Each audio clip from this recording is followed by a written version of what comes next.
Assalamualaikum warahmatullahi wabarakatuh. Salam sejahtera untuk kita semua. Kembali lagi saya Denny dari Rumah Horor Indonesia. Kita akan kembali lagi membacakan cerita mistis untuk kalian semuanya. Dan judul cerita untuk hari ini adalah Hantu di Kosan Kami. Ini adalah kisah nyata yang kami alami. Aku, namanya Yuri, dan dua orang temanku yaitu Rindi dan Sonia kini sedang melaksanakan magang di sebuah perusahaan terkemuka di Pekanbaru. Kami adalah siswi kelas 2 sebuah SMK swasta. Untuk menghemat biaya transport, maka kami mencari kosan yang dekat dengan tempat magang kami. Pada awal kami menempati kamar kos ini, kami tidak merasakan hal-hal aneh yang terjadi. Namun waktu itu ibu kos pernah bilang, entah bercanda atau serius, aku pun tak tahu pasti. Beliau bilang bahwa kosan ini memang ada penunggunya. Karena mengira ibu kos hanya menakut-nakuti kami, maka kami pun tak ambil pusing. Kosan kami sendiri berada di lantai 3, yaitu lantai paling atas. Lantai pertama ibu kos gunakan sebagai rumah makan, sedangkan lantai 2 digunakan sebagai rumah ibu kos. Menurutku lantai 2 inilah ruangan yang paling ngeri karena hanya sedikit bagian yang digunakan sebagai kamar, sedangkan sebagian besar dibiarkan kosong. Anehnya di situ tertumpuk barang-barang yang entah punya siapa. Waktu itu pernah kami tanyakan pada ibu kos, tapi beliau tidak mau memberitahu. Kamar kos lantai 3 sendiri terdiri dari 6 kamar dan hanya 3 kamar yang terisi. Suasana yang gelap membuat kami lumayan deg-degan untuk tinggal sendiri. Namun beberapa bulan berlalu, akulah yang paling sering tinggal sendiri di kosan saat teman-temanku pulang ke rumah.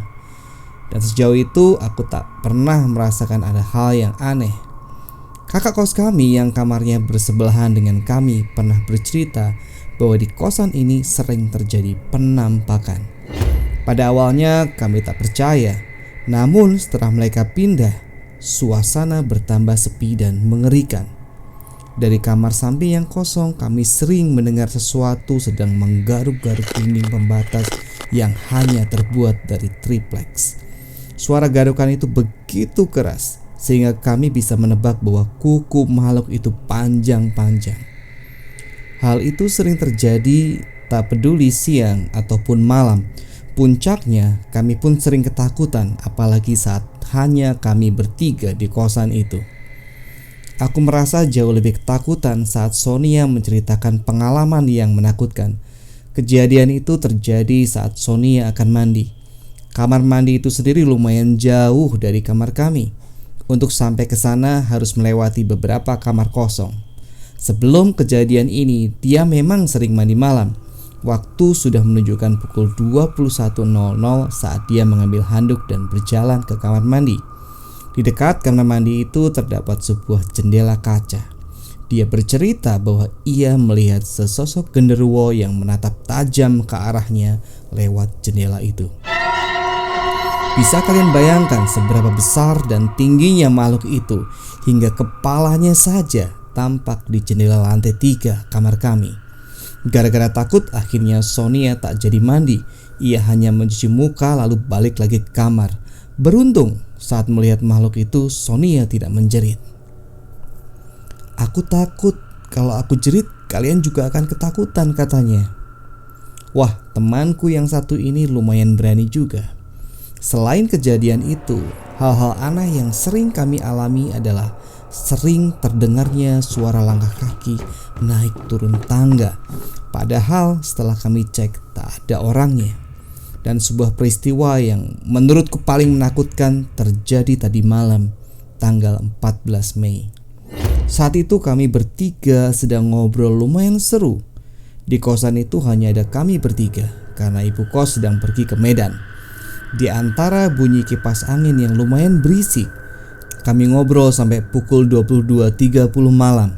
Aku sendiri tidak ingat bahwa malam itu adalah malam Jumat. Saat aku dan Rini sudah mulai terlelap, tiba-tiba Sonia menutup telinganya dengan bantal dan berkata, "Ih, pasti kayak gini," teriaknya. Karena merasa terganggu, aku dan Rini langsung membentak marah pada Sonia. "Apa sih Son? Ngantuk nih," ucap Rini marah. "Iya nih," timpalku. "Coba kalian dengerin, ada suara genderuwo lagi ngorok," ucapnya yang lantas membuat bulu kuduk kami berdiri. Karena merasa kurang percaya, akhirnya aku matikan kipas angin yang berisik itu dan mulai mendengarkan. Dan benar saja, entah dari mana asalnya, terdengar suara mengerikan yang membuat kami langsung pelukan. "Aduh, gimana nih?" keluhku takut. Akhirnya kipas tadi kembali aku nyalakan agar suara itu tidak begitu terdengar. Suara mengerikan itu silih berganti menjadi suara tangis bayi dan wanita. Cukup lama kami dihantui rasa takut. Setelah yakin suara itu sudah tidak ada, yaitu sekitar jam 1 malam, maka kami langsung bersepakat untuk segera hengkang dari kosan mengerikan itu. Malam itu juga kami langsung mengemasi barang-barang masing-masing. Kami bertekad akan pergi sepulang dari magang. Kira-kira jam 1 lewat, kedua temanku sudah tertidur, sedangkan aku tidak bisa tidur sama sekali. Kembali aku dihantui rasa takut saat tepat di depan kamar kami terdengar gaduh yang datang tiba-tiba, entah dari mana. Aku takut banget dan rasanya kepingin bangunin teman-temanku, tapi aku kasihan pada mereka yang baru saja tertidur. Jadilah aku ketakutan seorang diri. Pada pukul 4 pagi akhirnya aku tertidur setelah mengalami peristiwa menakutkan itu. Pagi harinya saat tiba di kantor, kami bercerita pada bos kami dan beliau berkata, "Tadi malam kan malam Jumat Kliwon." Kami baru ingat ternyata tadi malam memang malam Jumat Kliwon. Hari itu aku pulang lebih dulu karena temanku masih ada tugas. Aku segera bersiap karena cowokku akan segera menjemput aku untuk membawaku pergi dari tempat yang sangat angker itu. Itulah sekelumit kisah yang kami alami di masa pertama kami jauh dari orang tua. Bagaimanapun, ini adalah sebuah pengalaman yang berharga untuk kami. Nah teman-teman, segitu cerita kali ini. Terima kasih untuk mendengarkan sampai akhir. Sampai ketemu di cerita berikutnya. Wassalamualaikum warahmatullahi wabarakatuh.